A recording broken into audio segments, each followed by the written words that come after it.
네, 광고 드린 것처럼 선교 학교가 준비됩니다. 현장을 뛰시던 선교사님들을 특별히 모셔서 함께 말씀도 나누고 선교를 제고하는 그런 시간을 갖습니다.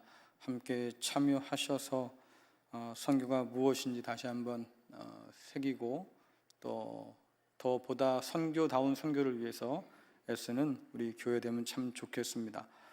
또 주보함에 장기 흡수자 되신 분들한테는 스티커를 붙여 두었습니다. 버려지는 주보가 너무 많아서 이래서는 좀 안 되겠다, 시대를 역행하는 것이 아닐까 싶어서 주보를 꼽지 않습니다. 이해하시고, 혹시 오랜만에 교회 오시거든 놀라지 마시고 말씀하시면 언제든지 스티커를 다시 뗄 수 있습니다. 저는 개인적으로 주보가 없는 날을 꿈꿉니다. 네, 곧 그런 날이 오기를 바라면서 한 걸음 나간 것 뿐이에요. 자, 여러분들 설 명절 잘 지내셨죠? 네, 벌써 1월 끝자락에 와 있어요. 시간 참 빠르죠? 네, 그것을 기억하면서 함께 인사 나눕니다. 샬롬, 샬롬. 세월을 아낍시다. 세월을 아낍시다. 그래요. 벌써 1년 10달 중에 한 달이 가고 있잖아요. 그렇죠? 세월을 아껴서 더 하나님의 귀한 나라를 위해 살아가는 우리가 되면 참 좋겠습니다.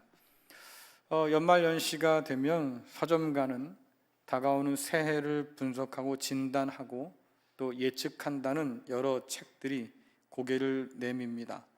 흔히 트렌드를 분석한다고 그러죠.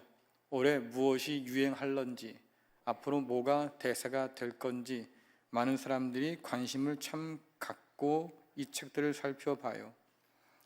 왜 그렇게 이 책들이 인기가 있을까? 여러분들, 세상이 너무 빨라서 예측하기 힘들기 때문이죠. 그러니까 나 대신 누군가가 올해를 진단하고 분석해서 올해 이렇게 흘러갈 거야, 뭐 이런 얘기를 좀 듣고 싶은 거예요. 그렇게 빨리 변하는 세상을 살아가기가 우리가 너무 불안하니까, 또 우리가 맞이할 내일을 잘 몰라서 불확실하니까 이런 트렌드 분석에 사람들은 매달리고 있습니다.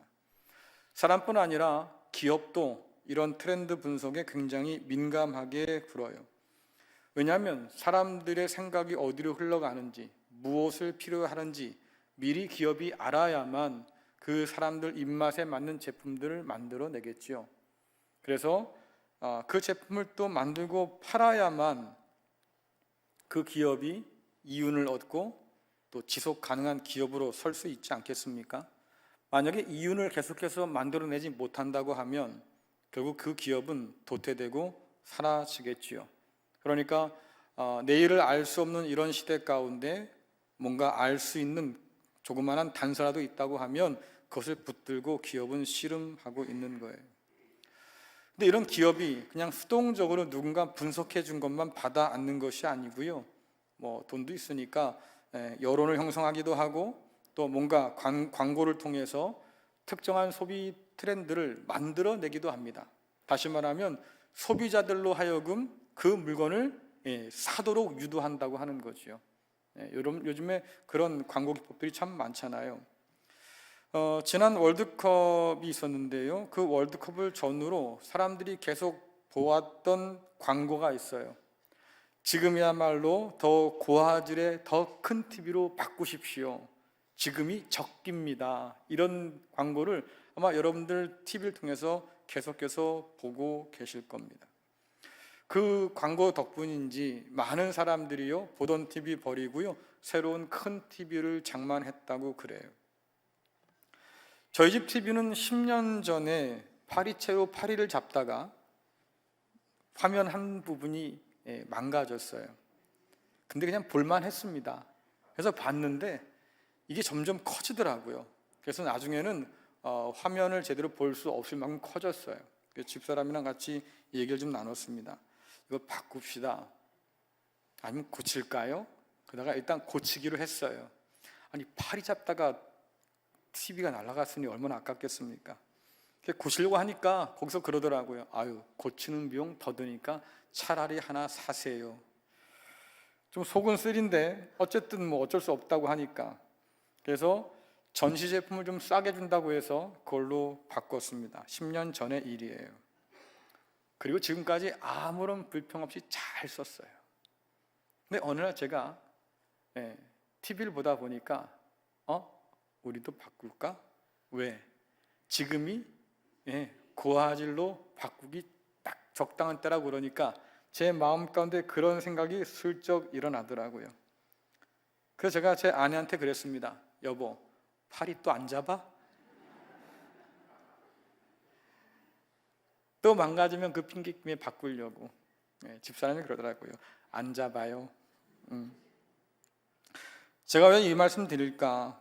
여러분, 이처럼 기업이 만들어내는 트렌드가 사람들의 생각을, 시선을 잡아 끌 수도 있다고 하는 거. 시대의 대세가 되어버린 여러 트렌드가 있을 텐데 그런 트렌드들이 결국은 사람들의 마음을 잡아 끈다고 하는 거죠. 많은 사람들이 그런 트렌드를 따라 살아요. 실용적이다, 편리하다, 효과적이다 이런 선전들을 해대니까 그런 트렌드를 따르지 않으면 내가 유행에 뒤처지는 사람이구나, 내지는 그런 트렌드를 따라 살지 못하면 시대에서 도태되겠구나, 이런 어떤 강박을 안고 사람들이 그렇게 트렌드를 따라 살려고 애를 쓰죠.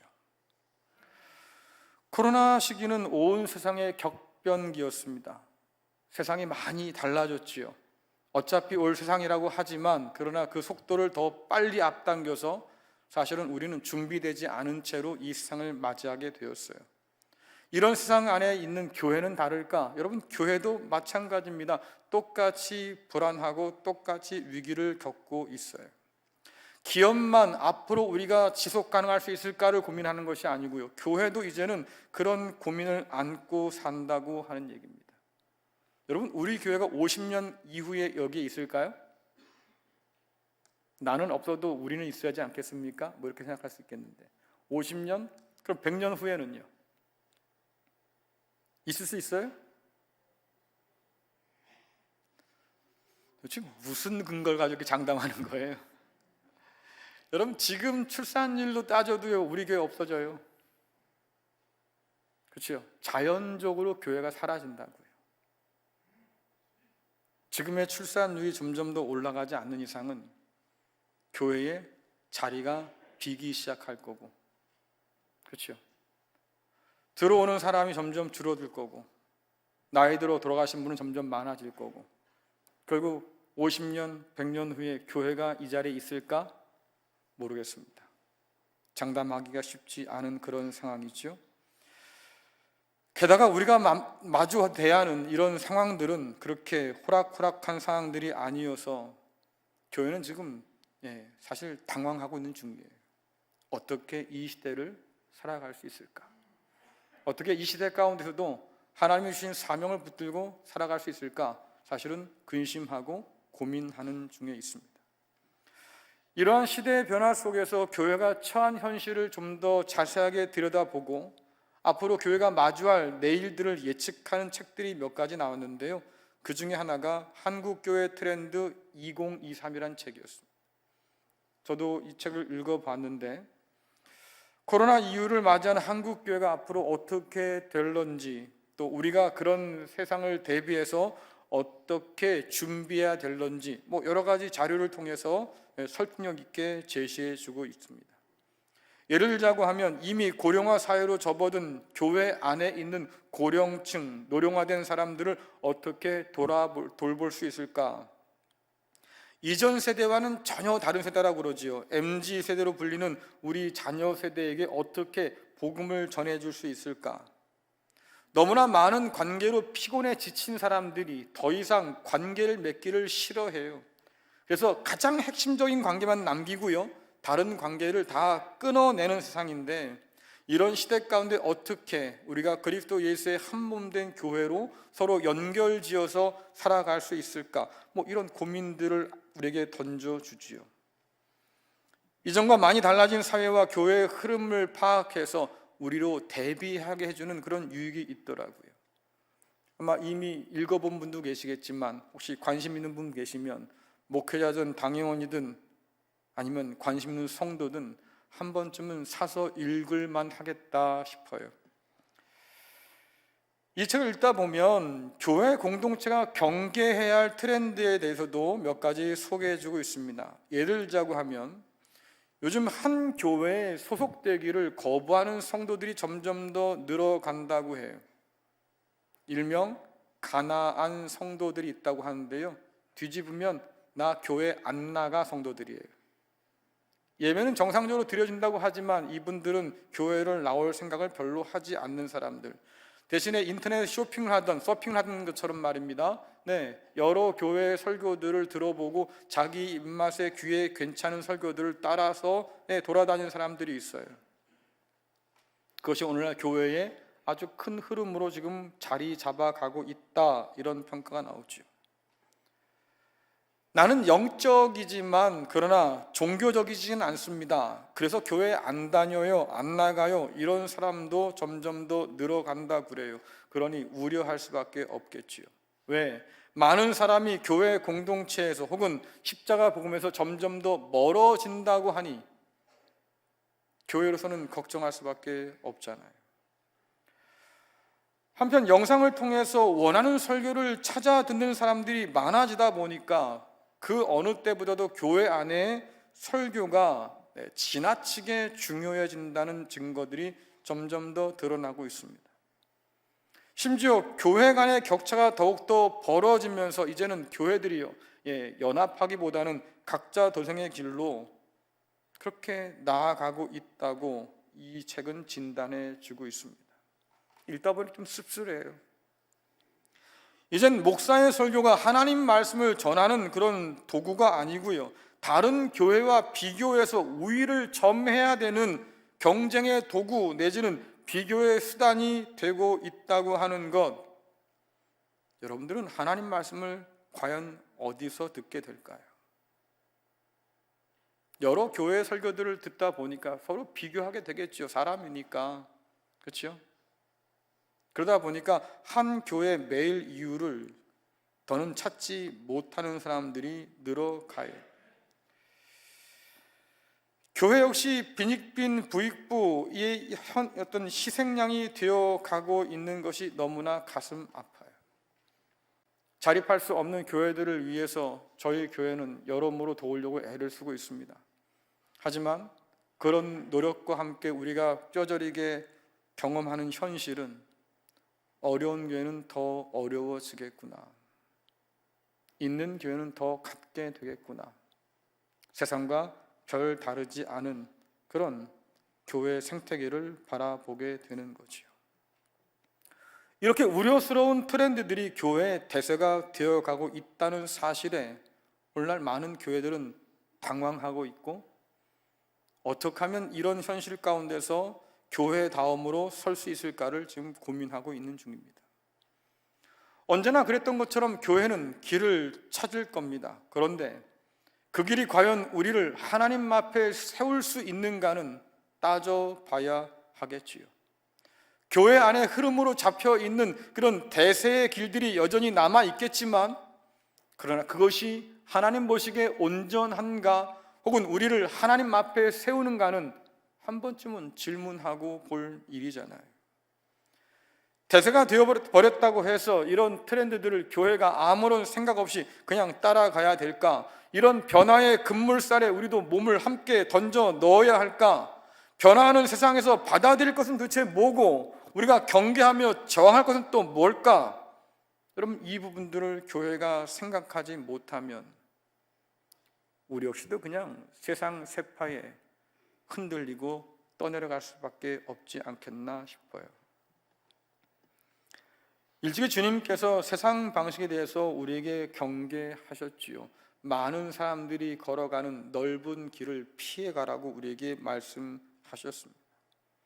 사람들이 들어가기에 힘쓰는 그런 넓은 문이 있을 텐데 그 문으로 들어가지 말라고 경고하잖아요. 바울이 말합니다. 세상을 본받지 마십시오. 여러분, 이 세상이라고 하는 것은 우리가 카피할 만한 것이 되겠냐 질문해 보라, 그 말이에요. 그것도 뭐라고 권면합니까? 모든 것이 다 가능하다고 하지만 다 유익하지는 않습니다. 그러니까 그런 것 가운데서 유익한 것을 골라보라는 얘기잖아요.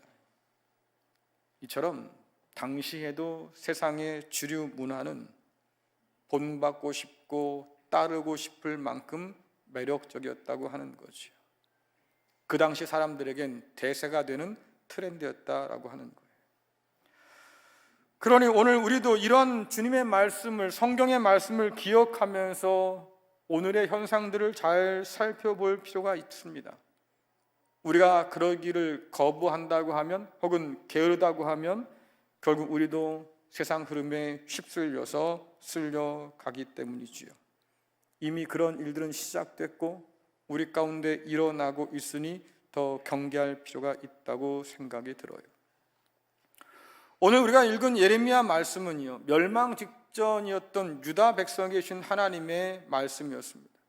주변 강대국들의 위협이 점점 더 증가하는 상황 속에서 하나님이 이스라엘과 유다 백성들에게 분명히 말씀하셨어요. 두려워하지 마. 저들을 겁내지 말아라. 내가 너와 함께 할 테니까 너는 내 백성답게 나만 섬기고 나만 믿고 살면 돼 라고 분명히 말씀해 주셨어요.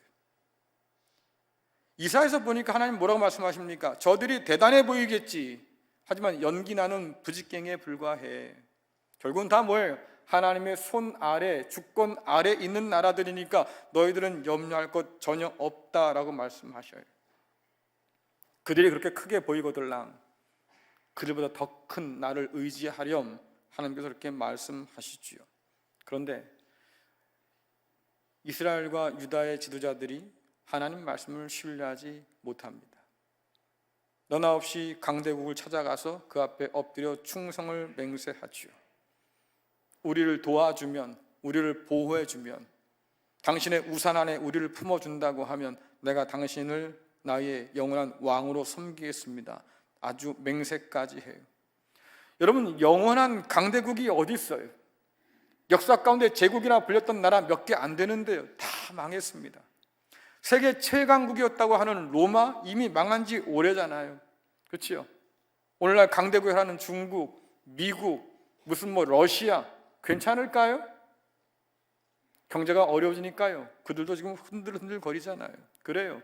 영원한 강대국은 없어요. 영원한 친구도 그 가운데는 없지요. 자기 이익을 위해서 배신을 밥 먹듯 하는 것, 여러분 그게 국제 정세잖아요. 유다도 그랬고요. 이스라엘도 그랬어요. 애굽에 가서 굽신거렸습니다. 우리를 좀 붙들어 주십시오. 상황이 좀 바뀌면요, 아시리아한테도 잘했습니다. 우리가 당신의 종이 될 테니 우리를 구원해 주십시오. 그러다가 관계가 좀 불리해지면 말이죠, 바벨론 찾아가요. 또 바벨론 앞에 엎드립니다. 우리의 구원자가 되어 주십시오. 하나님에 대한 신실함을 잃고 나니까요, 그 누구에게도 신실하지 못하는 나라로 전락하고 말아요. 왜? 불안하기 때문이지요. 근데 여러분들 한번 생각해 보십시오. 그렇게 손바닥 뒤집듯이 쉽게 뒤집는 나라를 누가 신뢰하려고 하겠습니까? 결국은 서로 믿지 못하는 거예요. 그냥 표면적으로 신뢰를 형성하면서, 그러면 이런 연약한 관계를 그나마도 붙들어줄 게 뭐 있어요? 조공이에요. 너희가 나한테 그러면 조공 바쳐. 내가 너를 보호해 줄게.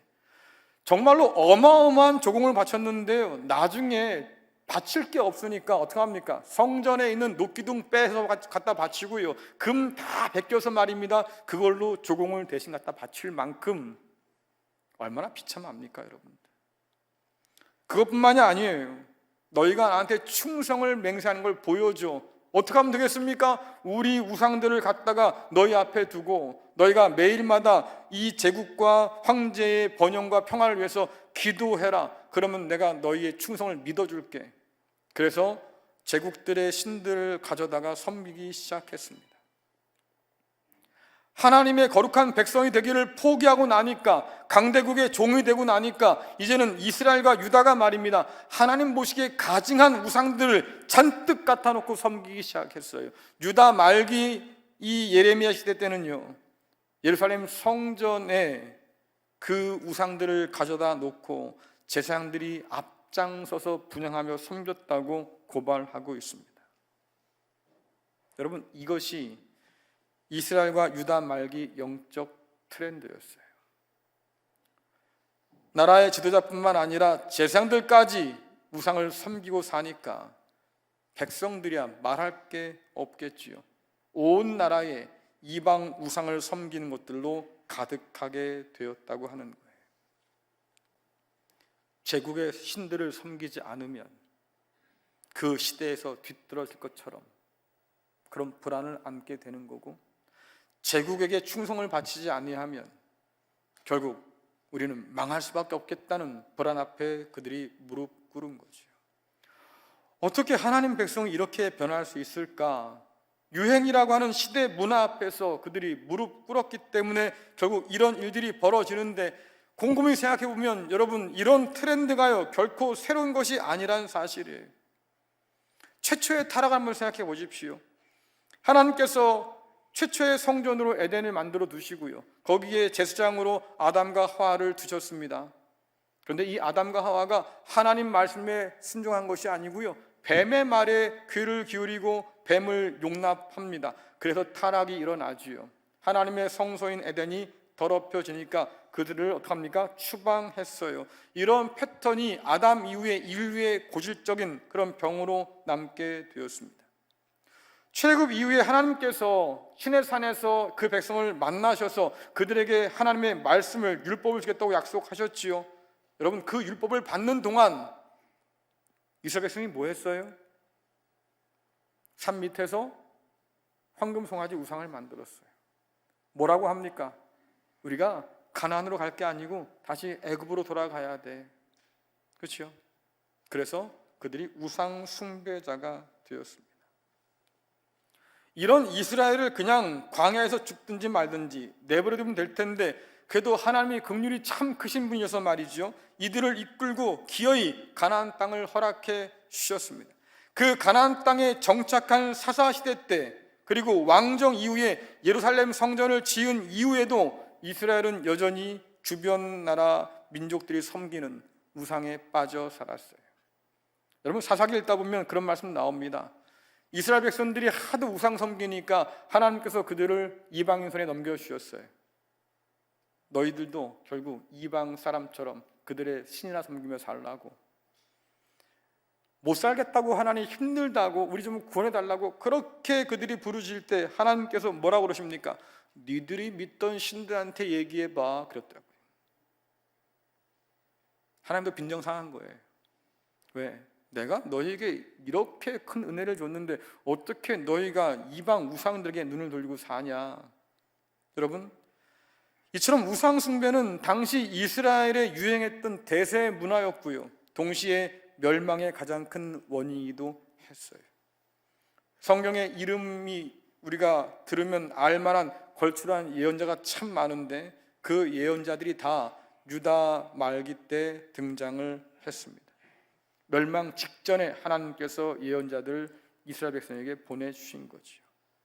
멸망이 가까운 만큼 하나님께 멀리 떨어졌던 바로 그 시대, 멀리 떠나간 백성을 부르시기 위해서 말이죠, 하나님께서 오히려 목청을 높여 했던 바로 그 시대, 오늘 말씀에서 하나님은 예레미야를 통해서 이스라엘을 다시 불러주고 계셔요.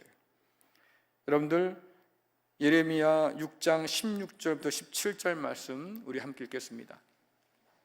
띄워주세요. 시작. 여호와께서 이와 같이 말씀하시되 너희는 길에 서서 보며 옛적 길고 선한 길이 어디인지 알아보고 그리로 가라. 너희 심령이 평강을 얻으리라 하나 그들의 대답이 우리는 그리로 가지 않겠노라 하였으며, 내가 또 너희 위에 파수꾼을 세웠으니 나팔 소리를 들으라 하나 그들의 대답이 우리는 듣지 않겠노라 하였도다. 아멘. 그 옛적 선한 길은 조상들이 따르던 길이에요. 하나님을 신뢰하고 그 말씀을 따라 섬겼던 그런 길을 가라고 하나님께서 지금 불러내고 계시지요. 이스라엘을 유혹하는 시대에 그 대세, 그 유행에 타협하지 말고 하나님을 따라 사는 삶을 다시 선택하라고 말씀하고 있는 거예요. 왜 그러셨을까?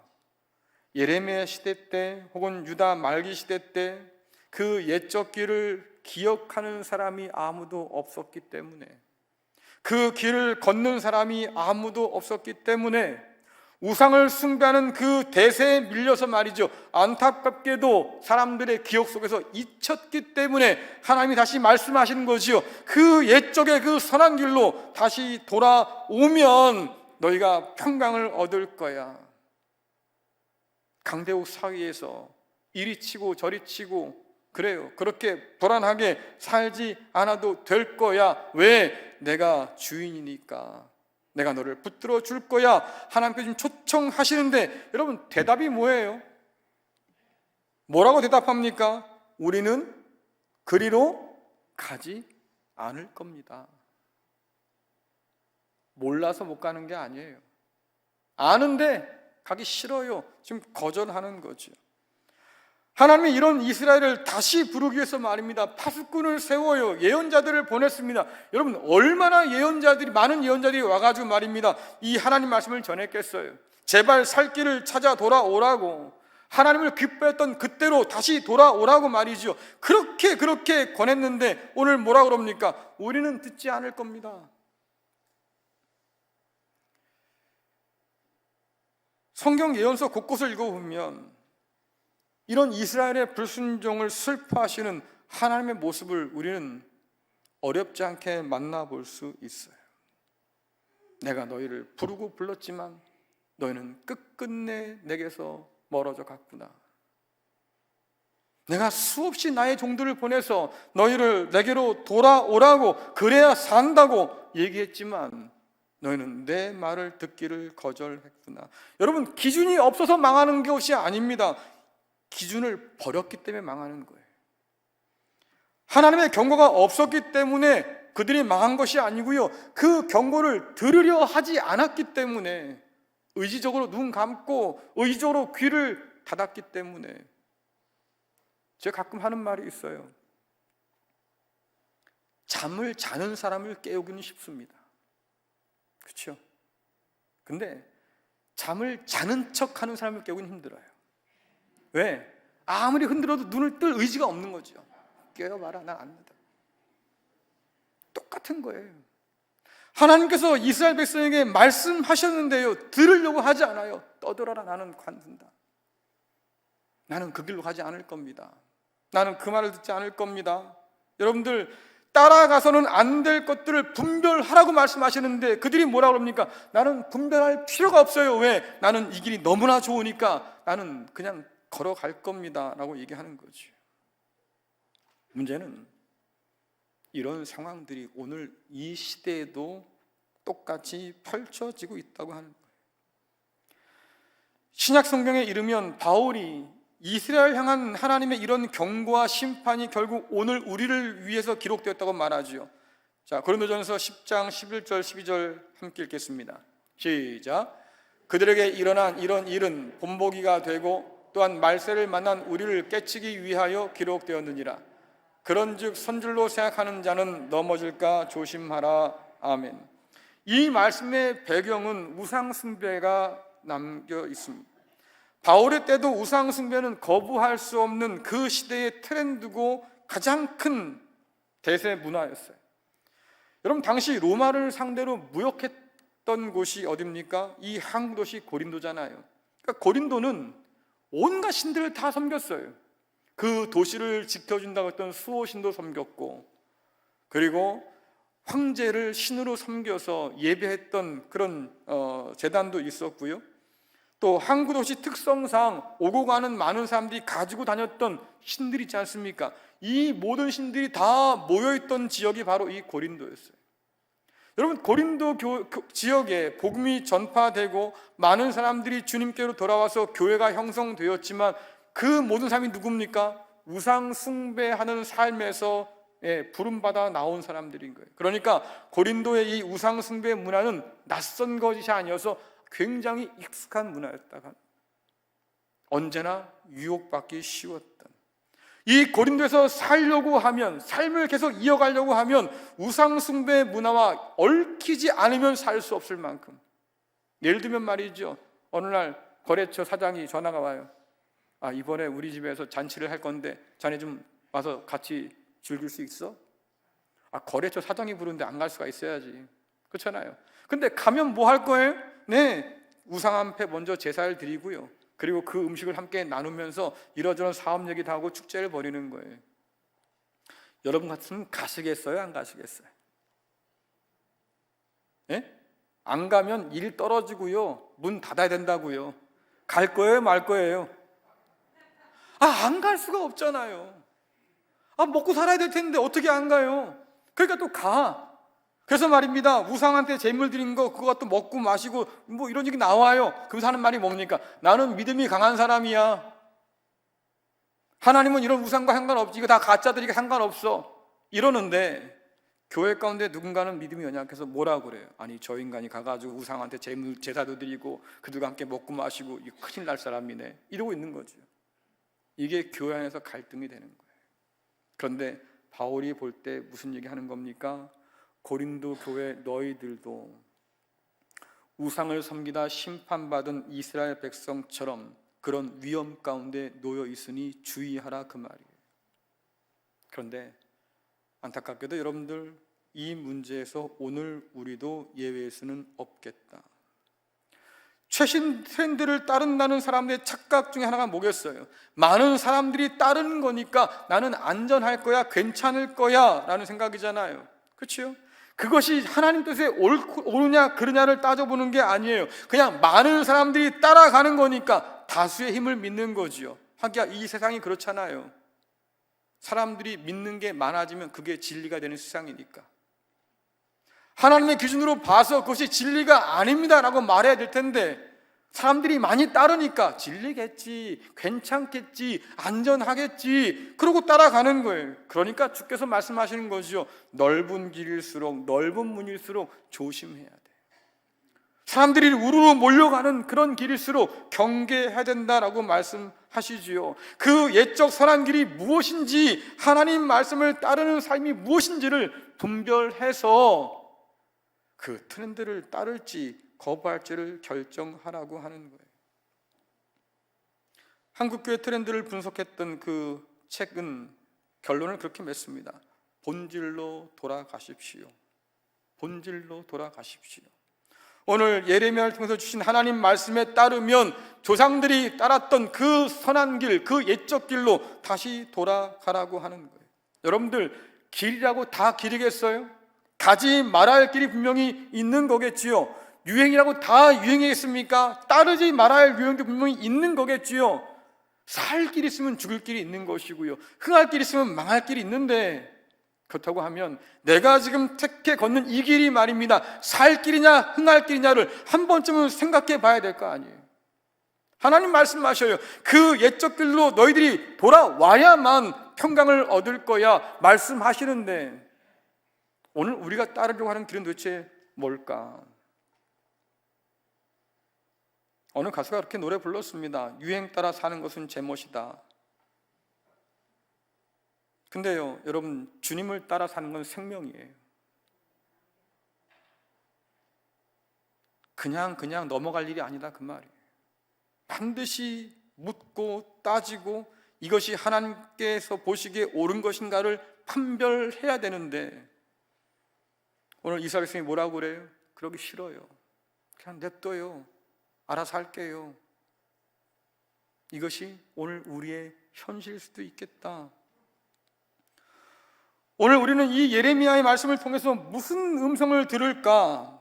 세상의 넓은 길을 따라서 무작정 걷기를 그만두고 이제는 그 옛적 선한 길로 돌아오라고 하는 하나님의 음성을 우린 과연 들을 수 있을까? 진리보다는 실리와 편리를 따른 것이 대세인 세상 가운데서 말이죠, 실리와 편리를 내려놓고 말입니다, 진리의 그 좁은 길로 돌아오라고 하는 주님의 애타는 그 음성을 우린 과연 들을 수 있을까? 코로나 끝자락이라고 그러잖아요. 예배가 정상화됐어요. 지지난주부터 우리는 밥까지 먹습니다. 세상에나 이럴 날이 올 줄 알았어요? 하긴 왔어요. 예배가 정상화되고요, 자 여러분들 모여서 예배 드립시다 라고 하니까 사람들이 안 오네요. 여러분, 구역 예배 드리세요. 안 드리겠다네요. 뭐 어쩌자는 거예요 도대체? 어떻게 하자고요? 사정이 있는 분들이 어쩔 수 없지요. 제가요 몸이 아파서 면역력이 약하니까 많은 사람들이 있는 데는 어렵습니다. 괜찮아요. 집에서 드리세요. 우리 가족 중에 연로하신 어른들이 있어서 혹은 너무나 어린 아이가 있어서 말입니다. 네, 여러 사람과 접촉하면 감염 우려가 있기 때문에 죄송합니다. 못 나와요. 이해해요. 주일마다 일이 생기고 바쁘네요. 그렇든 어쩔 수 없잖아요. 그런데 그런 분들을 위해서 저희들은요 인터넷 예배 계속 할 거예요. 처음엔 고민이 많았어요. 이제 끊으면 올까? 인터넷으로 설교를 전송하지 않으면 이제 교회 찾아 나올까? 근데 그러고도 안 나오겠지요. 그리고 사정 있는 분들은 예배 드리기 어려울 것 같고, 그래서 그냥 결정했어요. 교육자들이랑 인터넷 예배는 계속 합시다. 왜? 드리기 어려운 분들 계실 테니까 그분들 예배 드릴 수 있도록 도와주려야지요. 우리는 계속 할 거예요. 그런데 제 고민은 거기 있는 것이 아니고, 교회를 나오지 못한다고 하는 그 많은 사람들이 이유가 다 똑같을까? 전 그게 안타까운 거예요. 감정적으로 얽히기 싫어요. 목사님, 그냥 혼자 편하게 예수 믿고 싶어요. 그런 사람들이 점점 늘어간다니까요. 교회에서 뭐 이것저것 책임지기 싫어요. 그냥 편하게 예배는 좋잖아요. 그런 사람이 늘어간다고요. 초대교회 때 목숨 걸었던 그 성도들이 오늘 우리를 본다면 뭐라 그럴까요, 여러분들? 세상 참 좋아져서 팔자 편하게 예수 믿고 사는구나 니들, 이러지 않겠어요, 여러분들? 예배를 드리고 싶어서 말입니다. 무덤으로 파고 들어간 사람들 아니에요? 얼마나 간절했으면, 얼마나 하나님을 예배하고 싶었으면 그들이 지하로 숨어들어서 거기서 예배를 드리고, 거기서 생활을 하고, 거기서 죽어 묻히고, 거기서 아이를 낳고 지하 도시를 만들었을까? 그들과 생각하면 참 부끄럽다. 다시 그 옛적 선한 길로 돌아오라는 하나님의 음성 앞에 오늘 우리는 어떻게 지금 반응하고 있을까? 하나님, 듣고 싶지 않습니다. 걷고 싶지 않아요. 그냥 지금 이대로가 편하니까 그냥 놔두세요 라고 한다고 하면 우린 그냥 그것을 놔두고 봐야 할까? 말씀을 준비하다가 문득 연어가 생각났습니다. 여러분, 연어는 기소 본능이 아주 강한 물고기지요. 강 상류에서 태어나서 바다로 내려가요. 바다를 휘젓고 살다가요, 산란기가 되면 다시 강 상류로 태어난 곳으로 올라오는 물고기입니다. 강을 거슬러 올라가는 그 길이 얼마나 험해요. 영상을 보니까요, 뭐 껍질이 까지고 지느러미가 잘리고 뭐 찢어지기도 하고 아주 처참해져요. 근데도 포기하지 않고 계속 올라가서 말입니다. 결국은 상류에 오르더라고요. 왜 그렇게 길을 쓰고 거기서 올라가야 될까? 그냥 넓은 바다에서 살면 편할 텐데. 근데요, 사명이 있는 거예요. 태어난 곳으로 다시 와서 뭐합니까? 알을 낳아요. 다음 세대를 이어갈 수 있도록요. 그것이 연어의 사명이니까 기어이 올라가는 거예요. 제가 왜 연어를 떠올렸을까? 여러분 생각해 보세요. 우린 지금 어디로 가요? 어디로 가고 싶어요? 편한 게 좋아요? 얼만큼 편해지려고 하는데, 편한 게 너무너무 좋아서 말이죠. 십자가 그냥 내려놓을래요? 좁은 길 떠나서 넓은 길로 갈래요? 그럼 그러시던가. 근데 성경은 경고한다고요. 그거 그러다 죽는다. 돌아와야 살지.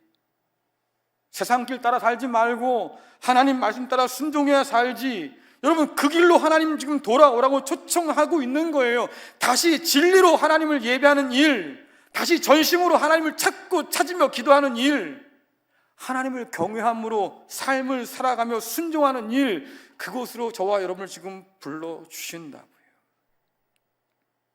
세상의 트렌드를 따라 사느라고 잊어버렸던 그곳으로 다시 돌아오라고 우리를 불러주시는데, 하나님의 부르심 앞에 우리는 어떤 답을 내놓을까? 연어가 강을 거슬러 오르는 것이 쉬운 일이 아닌 것처럼 그 옛적 선한 길로 돌아오는 거 쉽지 않지요. 하지만 우리가 포기할 수 없는 이유가 뭘까요? 오늘 하나님께서 우리를 돌아오라고 불러주시기 때문이에요. 다시 그 옛적 선한 길로 돌아오라고. 그래야 너희가 평강을 누리며 살 거라고. 다시 나를 경외하는 백성으로 살라고.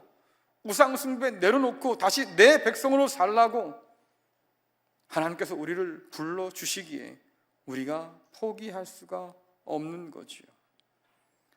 하나님의 부르심에 눈 감고 귀 닫음으로 결국 이스라엘 백성들은 망함을 자초했습니다. 오늘 우리도 그럴까? 여전히 나를 잡아 이끄는 세상의 붙잡음을 여러분 뿌리치시고 그 옛적 선한 길로 다시 돌아올 수 있기를 간절히 축원합니다. 진리로 하나님을 예배하는 일, 어려운 일이에요. 좁은 길을 택하는 일입니다. 세상에 의지할 것 참 많겠지만 다 내려놓고 전심으로 하나님을 찾는 일, 세상 사람들이 볼 때는 여전히 어리석어 보이는 일이에요. 하나님을 경외하면서 순종하며 사는 일, 정말 좁은 길을 따라 걷는 길이지요. 근데 하나님 말씀하셔요. 그 길로 돌아와야 평강할 것이다. 그 길로 돌아와야 너희가 살 것이다. 나는 아직도 너희가 포기가 안 되니 다시 내게로 돌아오라고 하나님 말씀하십니다. 이 부름 앞에 여러분 눈 뜨시고 귀 열어서 응답하는 우리 모두가 될 수 있기를 간절히 축원합니다.